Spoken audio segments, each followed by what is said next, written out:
We need to talk about your apartment situation, Skylar. My fork froze halfway to my mouth. Mom's voice had that particular edge that meant the conversation was already over before it started.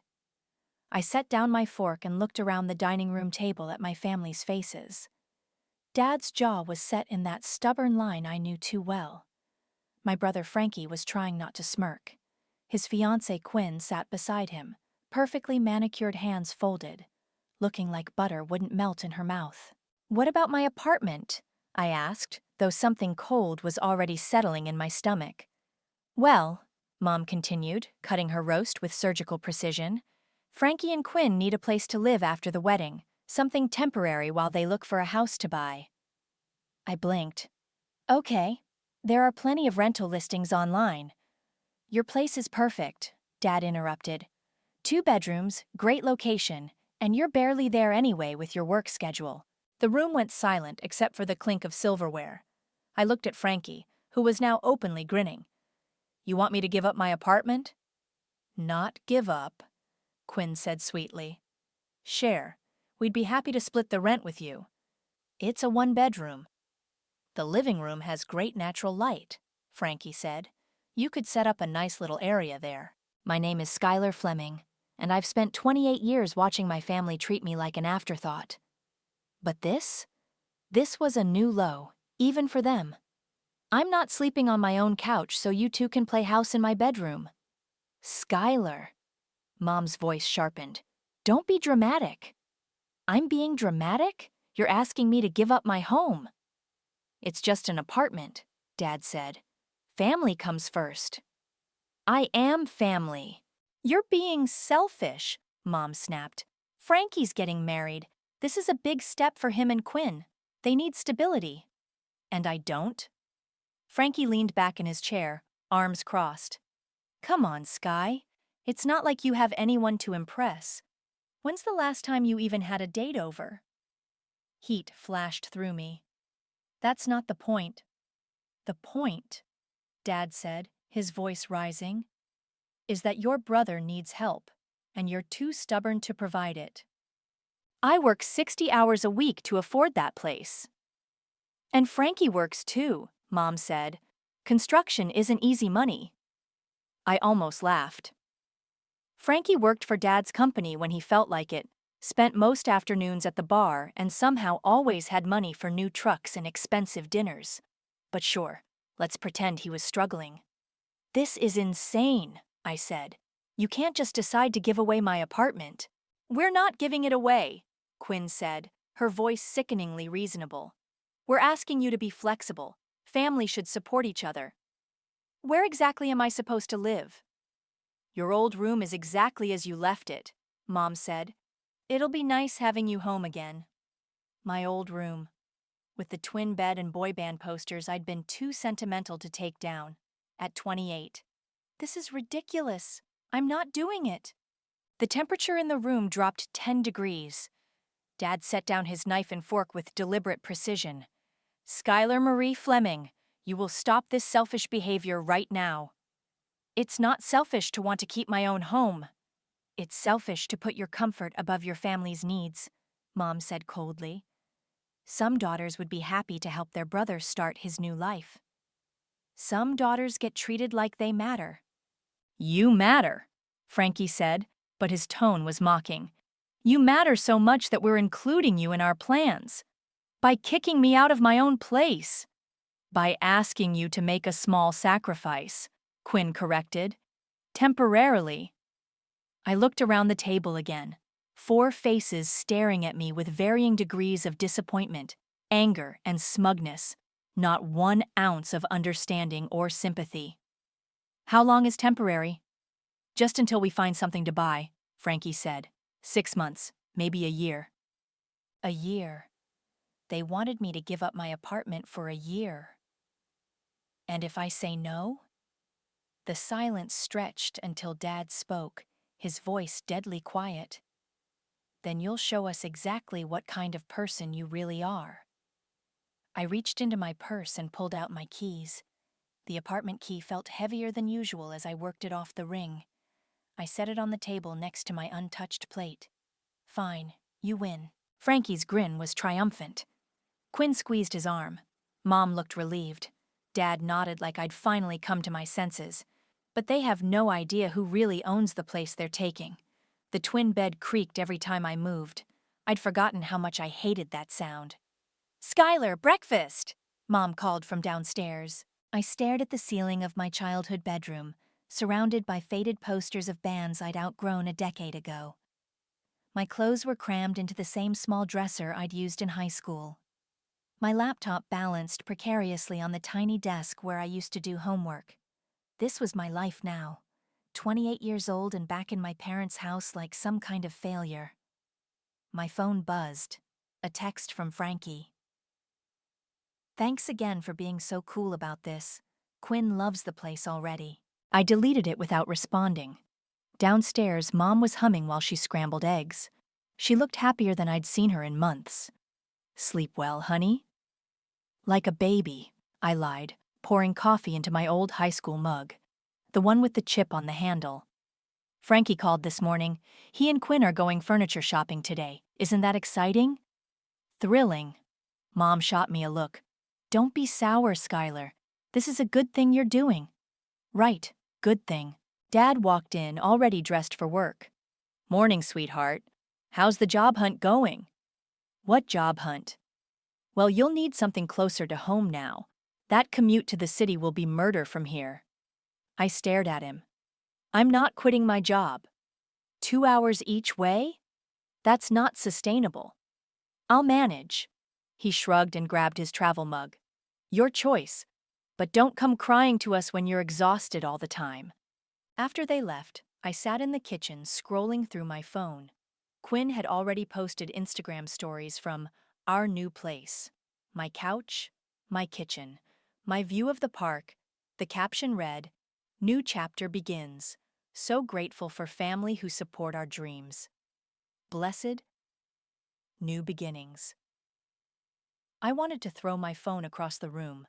Instead, I called Charlotte. "How's Exile treating you?" she asked without preamble. "About as well as you'd expect. How are our new tenants?" Loud, entitled. "Quinn asked me yesterday if we could install a hot tub on the balcony." "Please tell me you're joking." "I wish." "Frankie wanted to know if he could mount a TV on the brick wall. When I said no, he asked who he needed to talk to about changing that policy." "What did you tell him?" "That building policies aren't negotiable." He got pretty pissy about it. I walked to the window looking out at the suburban street where I'd grown up. So different from my tree-lined block in the city. "Any other issues?" "Well, they're planning to have the locks changed.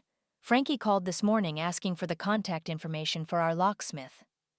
My grip tightened on the phone. "What did you say?" "That all lock changes need to be approved by building management first.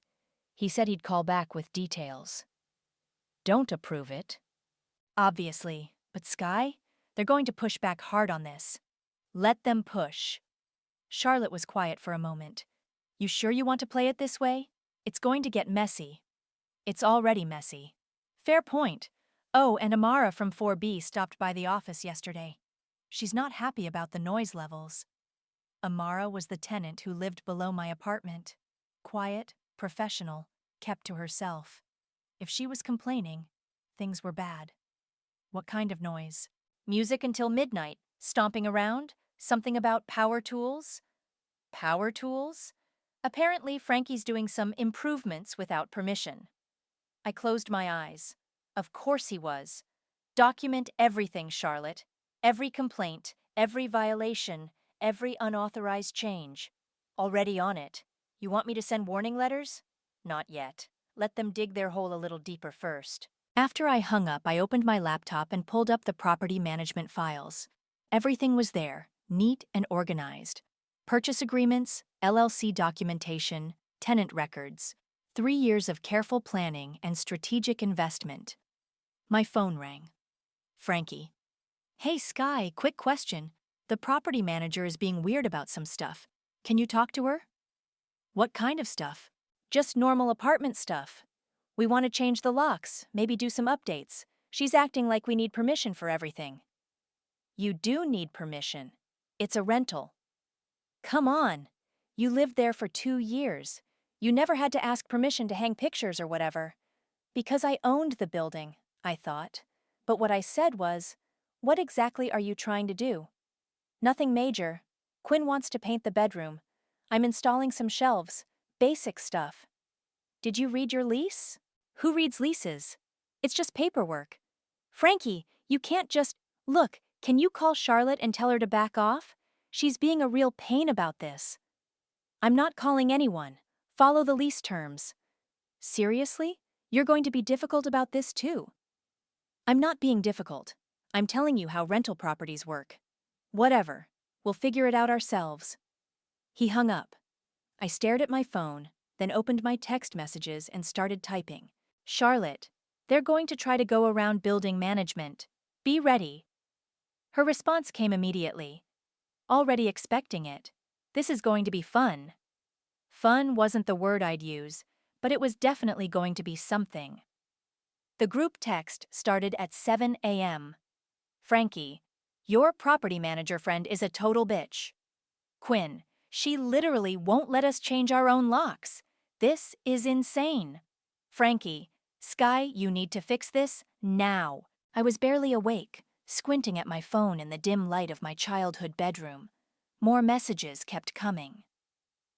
Quinn, we have rights as tenants.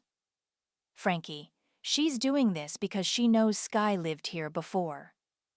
Mom, what's going on? Frankie, Charlotte is blocking everything we try to do. Dad, Skylar, call your friend and sort this out. I set my phone aside and got dressed. By the time I came downstairs, it was buzzing nonstop. Your phone's been going off for 20 minutes, Mom said, not looking up from her newspaper. I noticed. Aren't you going to answer it? Eventually. She folded the paper with a sharp snap. Skylar, your brother needs help. With what, exactly? That property manager is being unreasonable. You lived there for 2 years. You must have some influence. I poured coffee and checked my messages. 15 new texts in the group chat, plus 3 missed calls from Frankie. Frankie, call me. Quinn, this is harassment at this point. Frankie, I'm calling Dad. My phone rang. Dad. Skylar, what the hell is going on? Good morning to you too. Don't get smart with me. Frankie says your property manager is refusing to let them change the locks on their own apartment. That's pretty standard for rentals, Dad. It's their home now. It's their rental. There's a difference. For crying out loud, Skylar, just call her and tell her to cooperate. I can't tell Charlotte how to do her job. You can ask her to be reasonable. She is being reasonable. Frankie needs to follow the lease terms. Dad was quiet for a moment. Are you doing this on purpose? Doing what? Making things difficult for your brother. I'm not making anything difficult. I'm not involved in this at all. Then why won't you help? Because it's not my problem to solve. He hung up on me. My phone immediately started ringing again. Frankie. Sky, what the fuck? Good morning, Frankie. Don't give me that. Dad says you won't help with Charlotte. There's nothing to help with. Follow your lease. We can't even hang pictures without filling out forms. This is bullshit. Welcome to renting. You never had to deal with this crap when you lived there. How do you know what I had to deal with? Because you would have complained about it constantly. I almost laughed. Maybe I just followed the rules. Whatever. We're getting a locksmith today whether she likes it or not. That's a really bad idea. Why? What's she going to do, evict us? The line went quiet. I could practically hear the wheels turning in his head. She can't evict us over locks, right? That's not legal. I'm not a lawyer, Frankie. But you don't think… I think you should read your lease and follow it. God, you're useless. He hung up. An hour later, Charlotte called. Your brother just showed up at my office with a locksmith. Please tell me you're recording this. Already done. I told them they needed written approval for any lock changes. Frankie started yelling about tenant rights and discrimination. Discrimination? He thinks I'm targeting him because he's your brother. The locksmith left. Smart guy. What about Frankie? Still here, demanding to speak to my supervisor. What did you tell him? That I am the supervisor. He asked for the building owner's contact information. My stomach flipped. And? I told him the owner prefers to remain anonymous and all communication goes through me. He's threatening to call a lawyer. Let him. Sky, are you sure about this? He's really angry. I'm sure. After Charlotte hung up, I opened Instagram. Quinn had posted a story an hour ago. Some people are just bitter and take it out on others. Dealing with a nightmare property manager who clearly has personal issues. The drama, moving problems. Some people have no joy. The next story was a video of her crying in what used to be my kitchen. When you just want to make a place feel like home but people won't let you. Why is it so hard to change locks in your own apartment? This is so stressful. Comments were already pouring in. That's so unfair, babe. Can't you complain to someone? Property managers are the worst. Sue them. My phone rang. Mom. Skylar Marie, what have you done? What are you talking about? Frankie just called. He's beside himself. That woman threatened to have him arrested. For what? For trying to change his locks. Mom, he can't just... He's your brother. How could you let this happen? I didn't let anything happen. I'm not involved. You could fix this with one phone call. No, I can't. Yes, you can. You're just being spiteful because you're upset about moving out. I'm not being spiteful. Then prove it. Call Charlotte and tell her to back off. I'm not doing that. Why not? Because Frankie needs to learn that actions have consequences. What's that supposed to mean? It means maybe if he'd asked nicely instead of demanding, things would be different. He shouldn't have to ask. It's his apartment. No, Mom, it's not. The silence stretched between us. What did you just say? I said it's not his apartment. It's a rental. He's a tenant. Tenants follow rules. Skylar, I don't know what's gotten into you, but this attitude needs to stop. Right now. Or what? Or you'll find out exactly how disappointed your father and I can be. She hung up. I sat in the kitchen, staring at my phone. 3 missed calls from Frankie, 2 from Dad, 5 new messages in the group chat. My phone buzzed with a text from Charlotte. They're gone. But Frankie said this isn't over. Also, Amara wants to file a formal noise complaint. They were drilling at 6 a.m. I typed back quickly. Document everything. It's time to start building our case. Lawrence's office smelled like leather and expensive coffee. I sat across from his mahogany desk while he reviewed the stack of documents Charlotte and I had compiled. Unauthorized modifications, noise violations, attempted lock changes without permission, he read aloud, adjusting his glasses. And now subletting? Amara saw someone moving boxes into the second bedroom yesterday, Charlotte said. When she asked Frankie about it, he said his buddy needed a place to crash for a few weeks. Lawrence made a note. That's a clear lease violation. Subletting requires written approval from building management. Which they never requested, I added. No, they just assumed they could do whatever they wanted, Charlotte said. The noise complaints are getting worse too. Amara's documented everything. Music until 2 a.m., power tools at dawn, parties on weeknights. Lawrence flipped through the photos Charlotte had taken. Holes drilled in walls, paint splatters on the hardwood floors, a makeshift shelf system mounted without permission. This is more than enough for eviction proceedings, he said. The question is, are you ready for the nuclear option? I stared at the evidence spread across his desk. 3 weeks of my brother treating my property like his personal playground. What exactly would happen? Formal eviction notice, 30 days to vacate. Given the severity of the violations, we could potentially expedite it. And if they fight it, they'll lose. This documentation is ironclad. Charlotte leaned forward. There's something else. Quinn posted on social media yesterday about their roommate situation. She's basically advertising that they're subletting. She showed me her phone. Quinn's Instagram story featured a video tour of the apartment, including the second bedroom. Our friend Jake is staying with us while he gets back on his feet. Love having a full house. Roommates, Chaka good vibes. Chasha Jakim helping friends. She's literally documenting their lease violations, Lawrence said, shaking his head. This makes our case even stronger. My phone buzzed. A text from Mom. Family dinner Sunday, 6 p.m., no excuses. I showed it to Charlotte. Think they suspect anything? Doubt it. They still think you're just being stubborn about helping Frankie.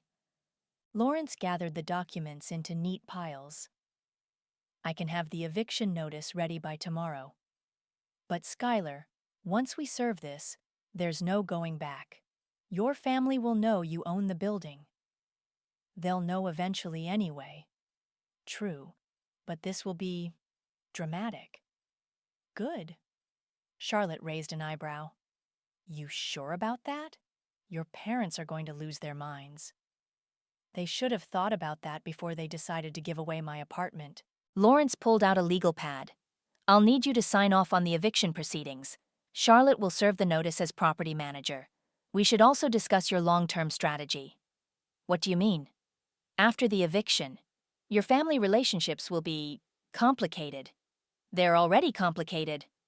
This will make them nuclear. My phone rang. Frankie. Don't answer it, Charlotte said. I declined the call. Immediately, a text came through. We need to talk. Charlotte is being completely unreasonable. Then another. She's threatening us with eviction over stupid shit. And another. You need to fix this Sky, I'm serious. He knows, I said, showing them the messages. Lawrence nodded. Charlotte, what did you tell them?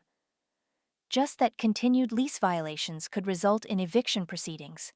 Standard warning language. How did Frankie react? He laughed. Said his sister would never let that happen. My phone buzzed again. This time, it was a group text. Frankie. Sky, your property manager is threatening to evict us. Mom, what? Dad, over what?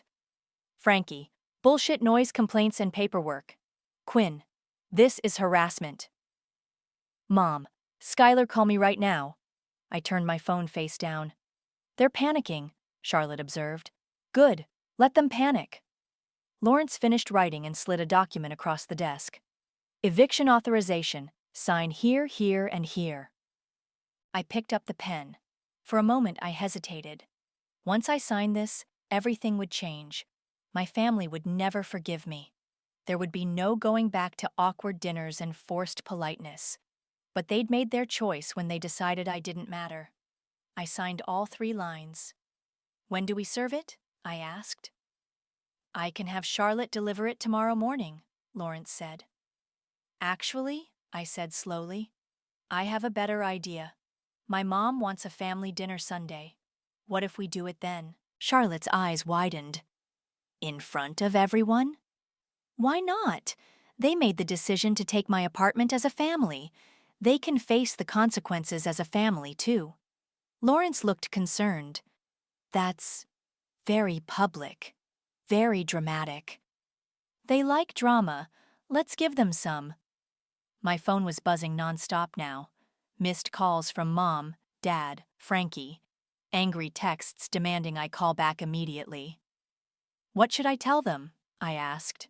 Nothing, Lawrence said. Let them wonder. The anticipation will make Sunday even more effective. Charlotte grinned. I like this plan. Should I prepare anything special for the meeting? Bring copies of everything. Photos, lease violations, noise complaints, the subletting evidence.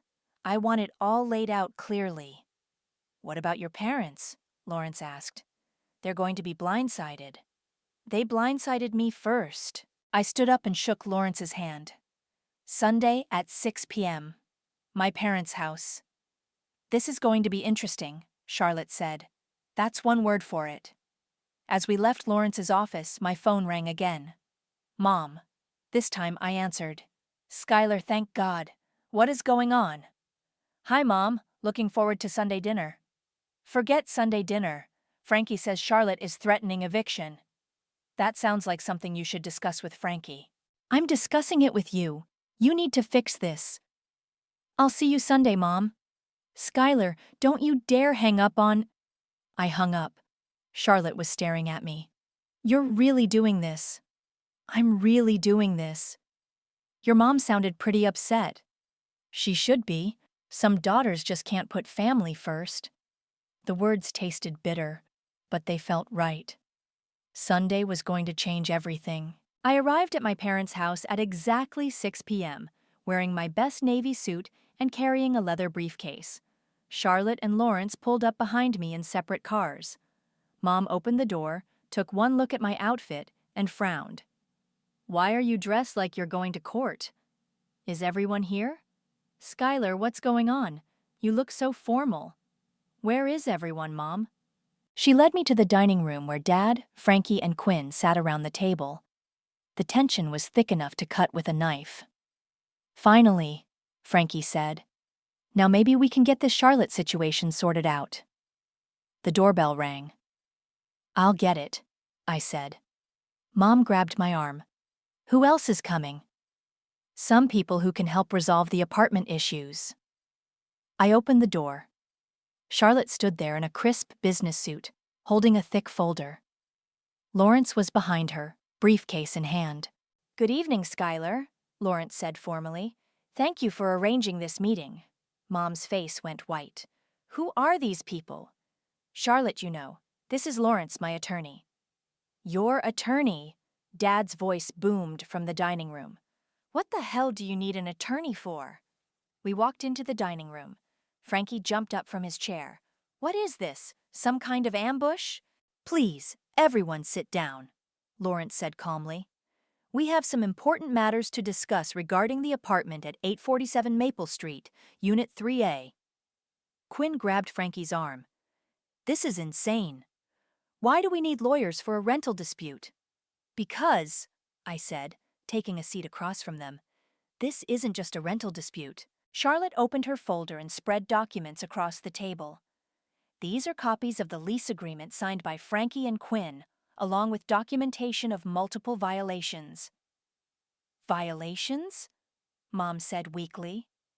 Unauthorized modifications to the property, Charlotte continued. Subletting without permission, excessive noise complaints from other tenants, attempted lock changes without approval. Frankie's face was turning red. This is harassment. You can't evict us over bullshit like hanging pictures. Actually, Lawrence said, we can, and we are. He slid a formal document across the table. Notice of eviction, 30 days to vacate the premises. The room went dead silent. Dad picked up the paper, his hands shaking slightly. This is real. Completely legal and binding, Lawrence confirmed. But, Mom looked between me and Charlotte. Skylar, you said you'd help. You said you'd talk to her. I never said that. You implied it. You let us think. I let you think what you wanted to think. Frankie slammed his hand on the table. This is fucking insane. Sky, tell them to back off. I can't do that. Why not? I looked around the table at their confused, angry faces. Because I'm not just Skylar, the disappointing daughter who gave up her apartment. Charlotte pulled out another set of documents. Property ownership records for 847 Maple Street. She placed them in front of my parents. The building is owned by Meridian Holdings LLC, she continued, which is owned by SKF Properties, which is owned by...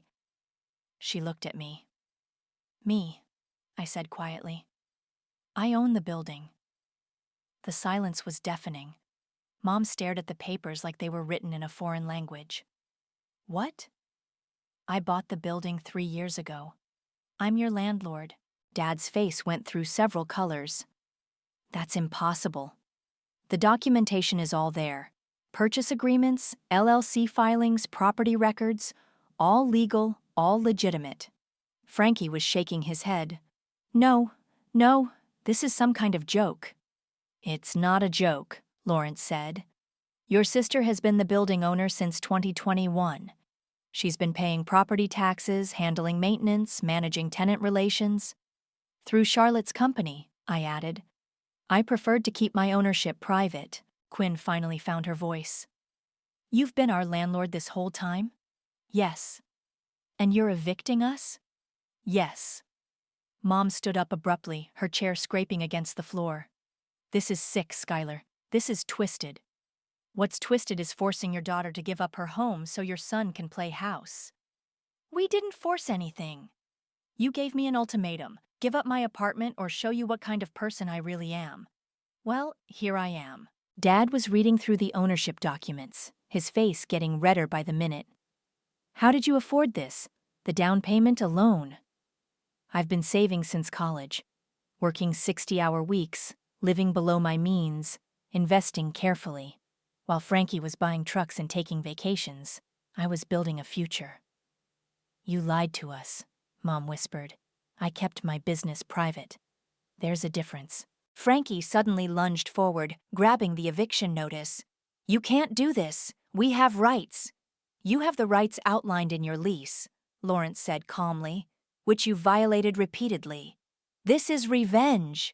This is consequences. Quinn started crying. Where are we supposed to go? That's not my problem to solve, I said. We're family, Mom shouted. Family doesn't steal each other's homes. We didn't steal anything. We asked you to share. You demanded I give up my apartment. You didn't ask. You told me I was selfish for wanting to keep my own home. You made me feel like garbage for not wanting to sleep on my own couch. Dad crumpled the papers in his fist. So this is your revenge? Humiliating your brother? This is me protecting my investment and my other tenants. Other tenants? Quinn sobbed. We're not just tenants. We're your family. Then you should have acted like it. Lawrence started gathering the documents. The eviction notice is effective immediately. You have 30 days to vacate. Any questions about the legal process can be directed to my office. He handed Dad a business card. This meeting is concluded, I said, standing up. Skylar, wait, Mom pleaded. We can fix this. We can work something out. The time for working things out was 3 weeks ago, before you decided I didn't matter. I walked toward the door, Charlotte and Lawrence following. Don't you walk away from us, Dad roared. I turned back one last time. You walked away from me first. As we reached the front door, I heard Frankie screaming behind us.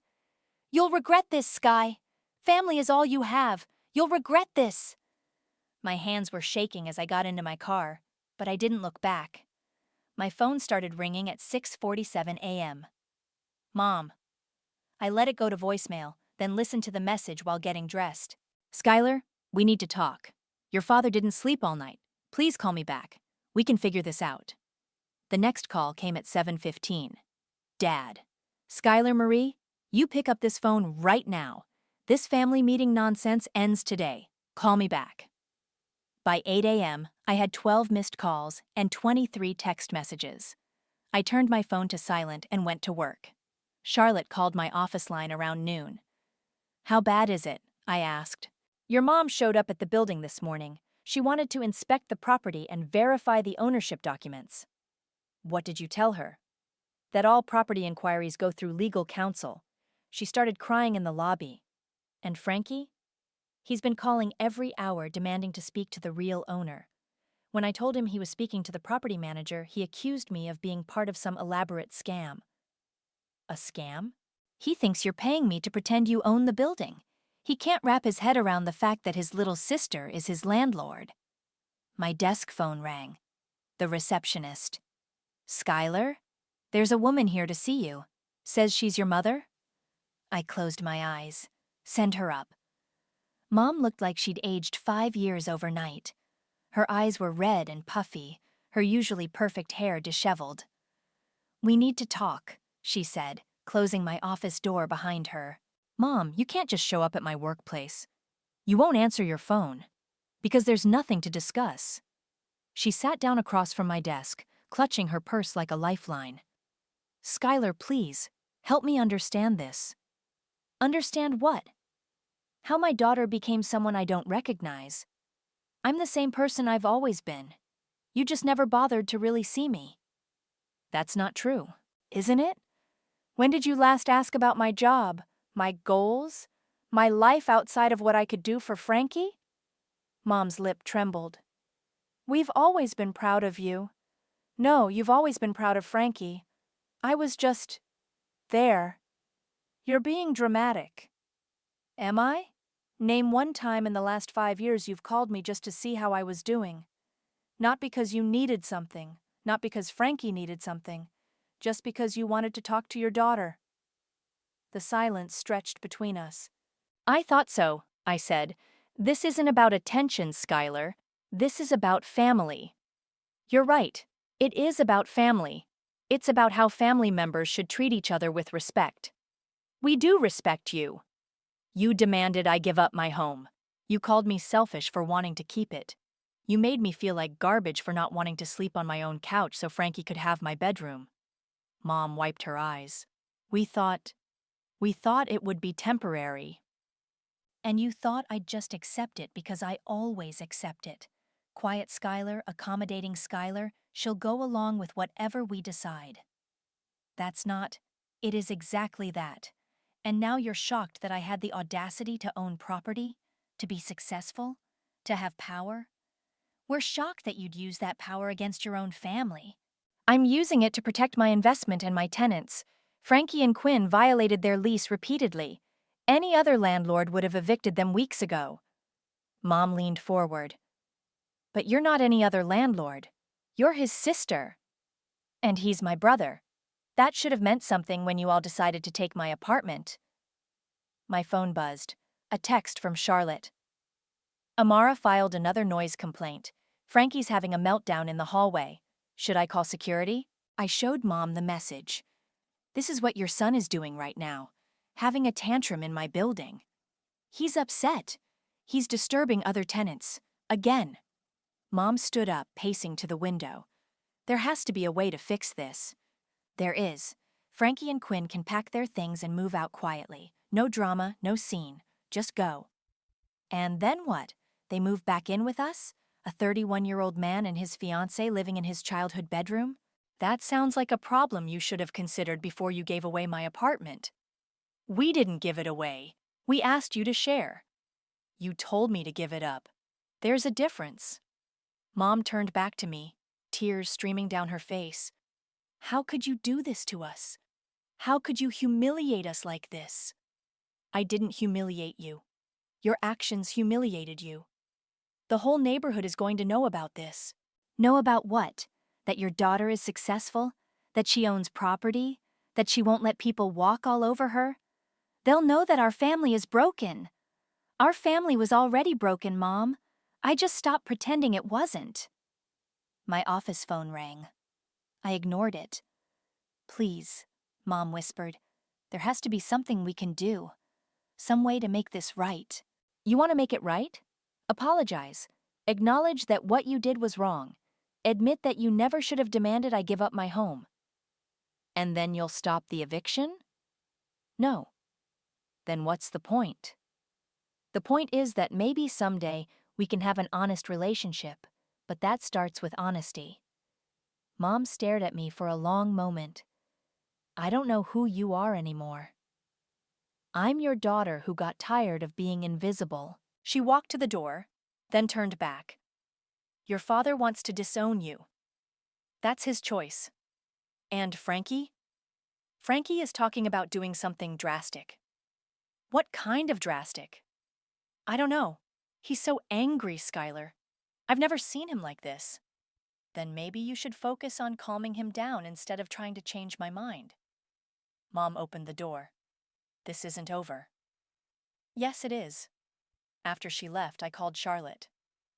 How bad is the situation at the building? Frankie's gone, but he left a mess. Threw papers around the lobby, kicked a planter. I've got it on security camera.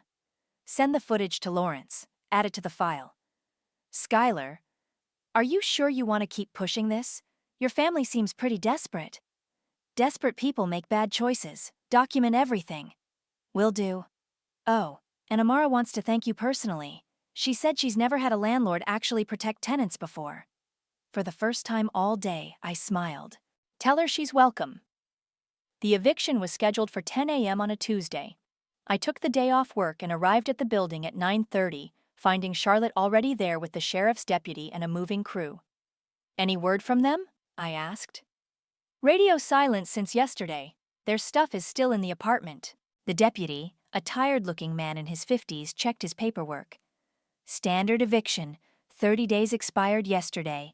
If they're not out, we remove their belongings and change the locks.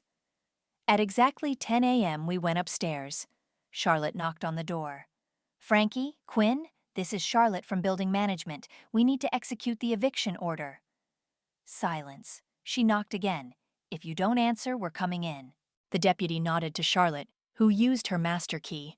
The door swung open to reveal chaos. Clothes everywhere, dishes piled in the sink, holes in the walls where Frankie had tried to install his shelving system. Jesus, the deputy muttered. They really did a number on this place. Charlotte was taking photos with her phone. This is going to cost thousands to repair.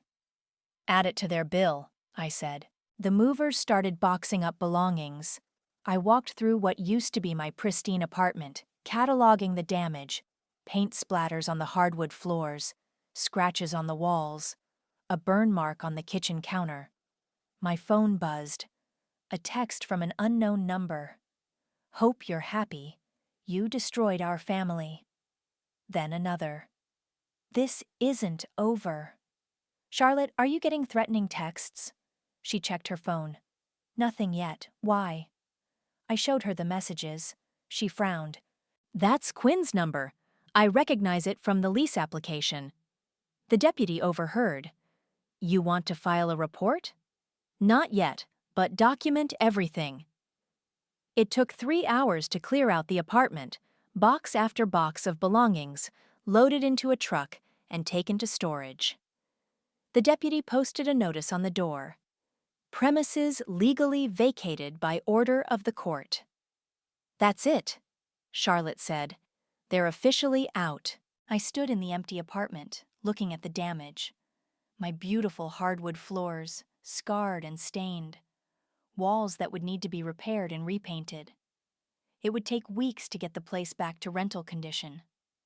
Worth it? Charlotte asked quietly. Ask me in a month. My phone rang. Mom. Skylar, they're at our house. Frankie and Quinn are here with all their things. Okay. Okay? That's all you have to say? What do you want me to say? I want you to fix this!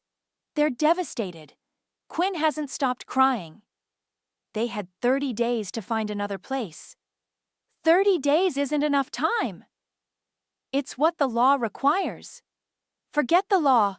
This is your family. I walked to the window, looking down at the street where the moving truck was pulling away. Mom, I have to go. I'm dealing with the property damage they left behind. Property damage? Holes in the walls, damaged floors, unauthorized modifications. It's going to cost thousands to repair. You're not seriously going to charge them for that. I'm absolutely going to charge them for that. Skylar Marie. I hung up. Charlotte was in the kitchen documenting the burn mark on the counter. This is going to need to be completely refinished.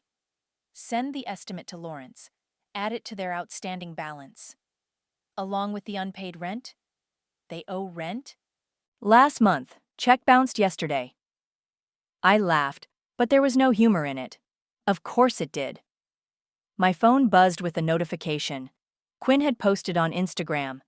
The post was a photo of her crying, sitting on boxes in what looked like my parents' garage. When your landlord is also your boyfriend's sister and decides to destroy your life out of spite.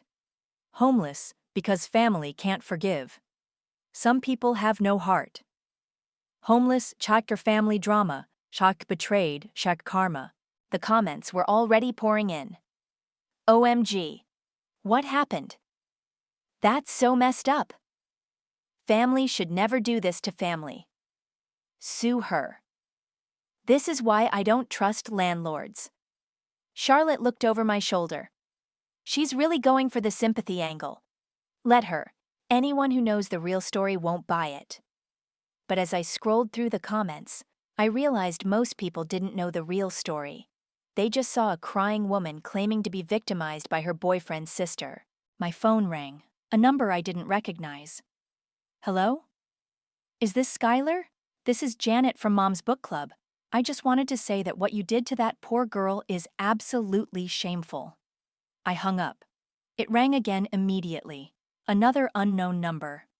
You should be ashamed of yourself, a woman's voice said. Throwing family out on the street. I turned my phone off. Social media backlash? Charlotte asked. Apparently Quinn's story is going viral. Want me to post the truth?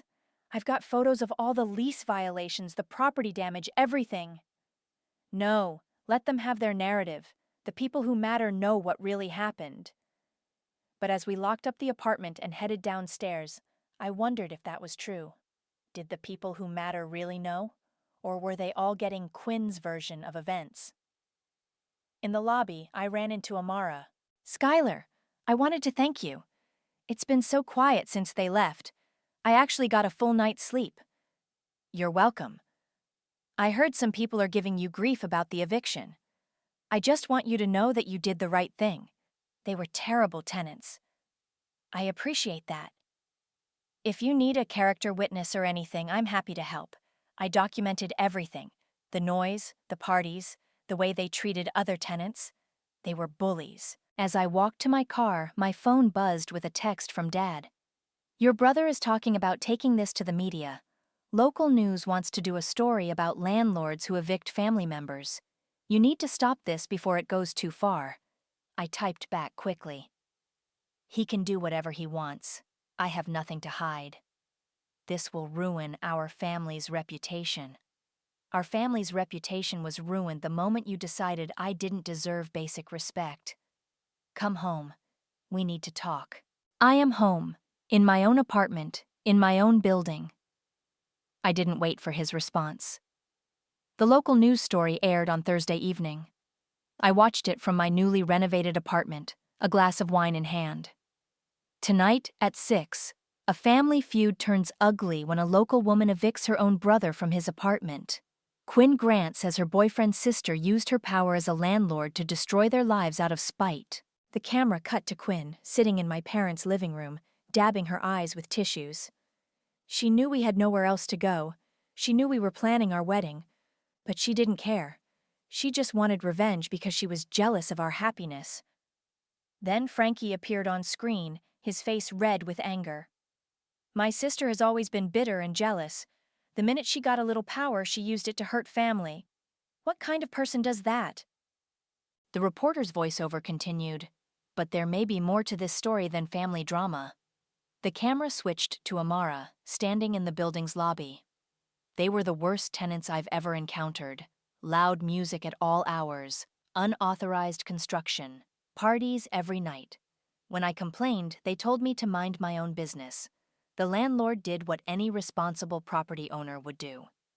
Then Charlotte appeared, professional and composed. This wasn't about family relationships. This was about lease violations, property damage, and disturbing other tenants. We have extensive documentation of every violation. The eviction was completely legal and justified. The story ended with the reporter standing outside my building. The Fleming family declined to comment further. Property records confirm that Skylar Fleming has owned this building since 2021. The eviction stands, and the family remains divided. My phone started ringing immediately. I turned it off and poured another glass of wine. The next morning, I found an envelope slipped under my door. No return address, just my name written in careful handwriting. Inside was a single sheet of paper. Dear Skylar, I saw the news story last night. I wanted you to know that you're not alone. What you did took courage. I've watched too many people let family walk all over them, because that's what family does. But real family doesn't demand you sacrifice your well-being for their convenience. I don't know you personally, but I respect what you did. You stood up for yourself and for your other tenants. That matters. Your neighbor in 4B. P.S. The building has been so peaceful since they left. Thank you. I read the note 3 times, then folded it carefully and put it in my desk drawer. Around noon, Charlotte called. Have you seen the online response to the news story? I've been avoiding social media. You might want to take a look. The tide is turning. I opened my laptop and searched for the story. The comment section was brutal, but not in the way I expected. Anyone else notice they never denied violating the lease? She owns the building and they're mad she enforced the rules. Entitled much? Jealous of our happiness. Girl, you were living in someone else's property and trashing it.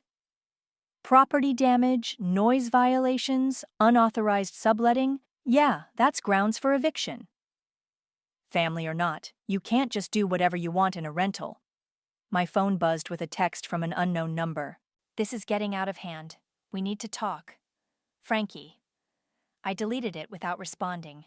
An hour later, another text. Mom wants to have lunch. Just you and her. No drama. Dad. I stared at the message for a long time, then typed back. Where? Rosario's. 1 p.m. tomorrow.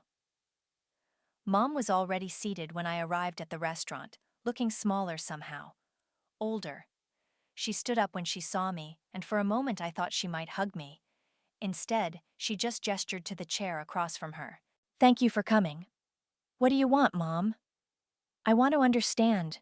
Help me understand how we got here. The waitress came over. We ordered in silence. The news story made us look terrible, Mom said finally. You made yourselves look terrible. The news just reported it. People are talking. At the grocery store, at church. Everyone knows our business now. Whose fault is that? Mom flinched. Quinn shouldn't have gone to the media. No, she shouldn't have. But she did. And now everyone knows the truth. What truth? That you raised a son who thinks rules don't apply to him. That you have a daughter you never bothered to really know. That your family is built on favoritism and manipulation. Mom's eyes filled with tears. That's not fair. Isn't it? When's the last time you asked about my job, my goals, my life? We always assumed you were fine. You never complained. I shouldn't have to complain to get basic respect from my own family. Our food arrived. We ate in silence for several minutes. What do you want from us? Mom asked finally. Nothing. Nothing? I don't want anything from you anymore, Mom. I used to want your approval, your recognition, your love. But I've realized I can't make you see me as valuable. I can only value myself. We do love you. You love the idea of me, the quiet, accommodating daughter who doesn't make waves. You don't love the real me. Mom set down her fork. So that's it? Our family is just over? Our family was over the moment you decided Frankie's comfort was more important than my home. We made a mistake. Yes, you did. Can't we fix it? I looked at my mother across the table. This woman who had raised me, who had bandaged my scraped knees and helped with homework and taught me to drive. This woman who had also dismissed my achievements, minimized my feelings, and demanded I sacrifice my well-being for my brother's convenience. Maybe, I said finally, but it would require you to actually see me. All of me. Not just the parts that are convenient for you. I want to try. Then start by admitting that what you did was wrong. Not a mistake. Wrong. Mom was quiet for a long time. It was wrong, she whispered. Asking you to give up your apartment was wrong. I'm sorry. It wasn't enough. It might never be enough, but it was a start. Thank you. We finished lunch in relative peace. As we stood to leave, Mom touched my arm. Will you come to Sunday dinner this week? I don't think so. Not yet. When? When I'm ready, when you've proven that things are actually different. Walking back to my car, I felt lighter somehow. Not forgiven, not reconciled, but free. Free from the need to prove myself to people who had never bothered to see me. My phone buzzed with a text from Charlotte. New tenant applications are coming in for the renovated unit. Want to review them tonight? I smiled and typed back. Absolutely. My place at 7? Perfect. I'll bring wine. As I drove home to my building, my apartment, my life, I realized something had shifted. The anger was still there, but it wasn't consuming me anymore. I had taken back my power, protected what was mine, and stood up for myself. The cost had been high. My family was fractured, maybe permanently. But for the first time in my life, I was living on my own terms, and that was worth everything.